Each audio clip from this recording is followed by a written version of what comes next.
इस अधिनियम के अंतर्गत जुर्माना राशि को बढ़ा दिए जाने के कारण बहुत लोगों के मन में रोष भी है, जिस कारण इस कानून के लागू होने के समय विरोध प्रदर्शन भी किए गए। विभिन्न राज्यों ने इस कानून को अपने राज्य में लागू न करने का फैसला किया है। उन्होंने इस कानून में बढ़ाई गई हर्जाने की राशि को अनुचित माना है। साथ ही यह भी कहा कि उनके राज्य में पहले से इससे संबंधित कानून सही दिशा में हैं। यद्यपि यह भी कहा जा सकता है कि कुछ राज्यों ने अपनी राजनीतिक महत्वाकांक्षा के कारण इस कानून को लागू नहीं किया हो।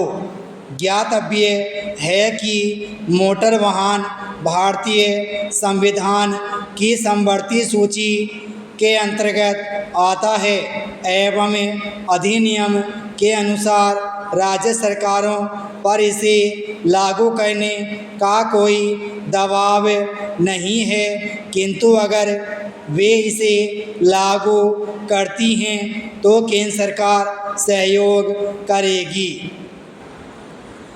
इस प्रकार भारत में सड़क दुर्घटना दिन प्रतिदिन बढ़ती जा रही है तथा अब इसने विकराल समस्या का रूप ले लिया है।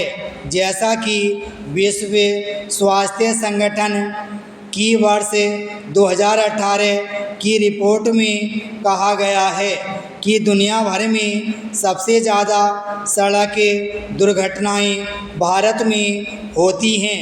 वस्तुतः इतनी बड़ी संख्या में होने वाली दुर्घटनाओं को रोकने के लिए सख्त कानून की ज़रूरत थी और इसलिए मोटर वाहन कानून 2019 लाया गया। इसलिए इसकी सफलता लोगों की जागरूकता एवं इस अधिनियम का सफल क्रियान्वयन तथा यातायात के नियमों का लोगों द्वारा पालन करने पर निर्भर करती है। अतः भारत में सड़क दुर्घटना में कमी लाने हेतु अभी तक किए गए विभिन्न सरकारी प्रयासों में सबसे ठोस प्रयास यह नवीन कानून है। लेकिन कोई भी कानून तभी सफल होता है जब सरकार उचित तरीके से इसका क्रियान्वयन करे तथा आम नागरिक भी राष्ट्र के प्रति अपने दायित्व को समझते हुए यातायात नियम कानून का समुचित पालन करें। अतः यह कहा जा सकता है कि आम जनता और सरकार दोनों मिलकर इस सख्त कानून को ईमानदारी से लागू करेंगे, तभी इस कानून के द्वारा सड़क दुर्घटना में कमी लाई जा सकती है, जिससे अमूल्य जीवन को बचाया जा सकता है। सभ्यता की शुरुआत से ही मानव अंतरिक्ष की विशेष कार्य चाँद की कल्पनाएं करता रहा है।